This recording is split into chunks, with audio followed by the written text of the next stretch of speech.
All right, so today we have the proverbial emotional roller coaster, and this is dedicated.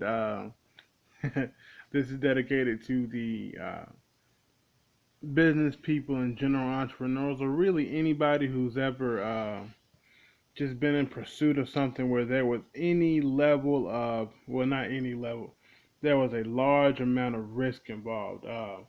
Could have been monetary, could have been personality, perhaps, or just anything where there was a big amount of risk involved, and in going into it, you're really weighing these costs and rewards, on a scale, and it really feels like you're just kind of tethering, kind of up and down gravity, so to speak, or likened to a roller coaster, basically, to where you're riding, and it's just one minute you're suspenseful, you're optimistic, you're excited, and then you get that plunge, and it's just like, man, things are falling apart. If it's a business wise, you're not making sales. If it's if it's a product wise or anything entrepreneurial based, you're not really producing what you feel you should be, and it really becomes a psychological roller coaster, as it is emotional as well.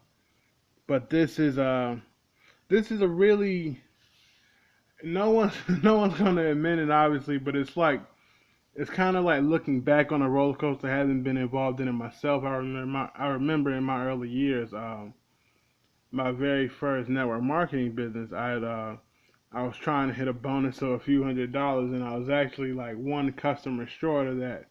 And I was just I actually didn't end up getting it, and I was really in the dumps. I was really at that plunging aspect, and just looking back at it, it's funny.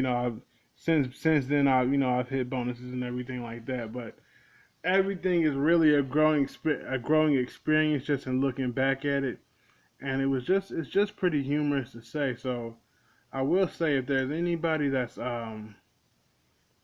just getting into any kind of business, whatever kind of business it may be your own personal business where you're designing your own things, and you're just trying to get it up and going and everything. That too is just as vital. It's important to recognize that there's gonna be transition stages. There's gonna be roller coaster slopes and roller coaster hills.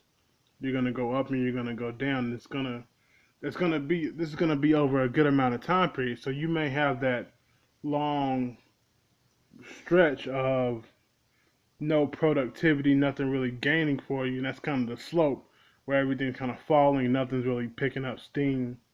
And then you may have other times when everything is just clicking together and things are just coming in, money's coming and everything is just great. So we know whichever path you're on currently, and it may be, there's no set time for this. It may be a year, maybe 6 months, it may be 2 years, it could be 5 years. I mean, I've seen people where they've made nothing for 5 years, and then time comes around, and then boom, they're making crazy amounts of money per month. So with that in mind, I'm gonna say, wherever you are, if you're in one of these places of business and everything where you're kind of going through one of those slopes, you just have to keep in mind that the slope eventually has to change. If you study any kind of stock market graph, the stock, even every time a stock falls, eventually, unless it just closes down and goes out of business, which closing down and going out of business is the equivalent of quitting, which is the equivalent of dying. So unless you die, then the show goes on. Then if you're not dead, then you have a chance to rise back up the slope again and kind of get everything back maintained. And it's just a course of life. Things come and things go.